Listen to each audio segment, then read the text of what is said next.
Exercise on lesson 4. Number 1. Choose the correct answer. To make a food web, you have to classify animals in an ecosystem according to their food they get. Number 2. Which of the following food chain show the correct way of energy flow through living organisms؟ والanswers هتبقى C. Producer, primary consumer, predator. Number 3. The predator in a food web usually eats more than one type of. والanswers بتاعتي هتكون B. Consumers. A snake is a predator for mice, while a snake is considered as a prey for eagle. تمام. Number 5. Rabbits eat all the following types of food except insect.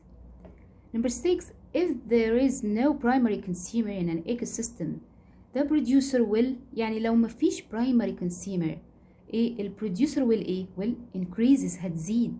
تمام، لأن مفيش حد بياكل الكائنات اللي هي البروديوسرز دي. Number 2. Put true or false. The number of secondary consumer will increase if the number of primary consumer decreases in the ecosystem. والanswer D is false. تمام. It is difficult to make a food web if we don't know the type of food that each consumer eats. والanswer D is true. Number 3. In food chain, the energy transfer from eagle to mouse. والanswer D is false. In an ecosystem that contains rabbit, mice, eagles, and snake only, if snakes disappear completely, so eagle will disappear completely. والanswers بتاعتنا دي false طبعا. Number 5. The food web describes energy flow and feeding interactions between living organisms in an ecosystem. والanswers D is true. Number 3. Complete the following sentences using the word below. Primary consumer, food web, food. Number 1. We cannot make food web if we don't know the types of food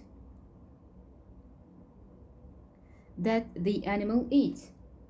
Number 2. The interconnected food chains are known as food web.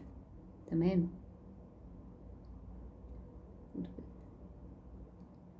Number 3. An eagle can eat rabbits and mice, which are considered as primary consumer.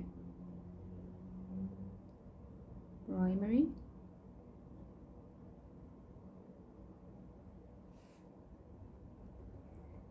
consumer.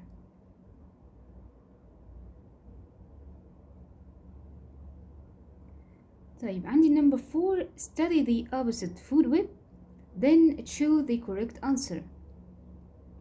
Number 1. This food web started with space, which are producer. الانسرز هتبقى البي البلانت. تمام. Number 2. Human can get energy from الانسرز بتاعتنا هتبقى D البلانت and animal A. تمام. Number 3. Energy cannot flow directly from the producer to والانسرز بتاعتنا animal B. تمام only. Number 4. The living organisms that get energy directly and indirectly from the producer is هتكون الانسرز بتاعتي هو الهيومن. تمام. Space is considered as a primary and a secondary consumer at the same time. والانسرز بتاعتي B الهيومن. Number 5. Study the following figure, then choose the correct answer below. عندي sunlight والplant الgrasshopper والfrog والsnake. تمام. Which of the following is necessary for survival of all living organisms؟ وطبعا الانسرز بتاعتنا هتكون هتكون this sun. اوكي. وبكده نكون خلصنا lesson 4 والاكسرسايز بتاعته، واشوفكم في سيشن جديدة ان شاء الله. باي باي.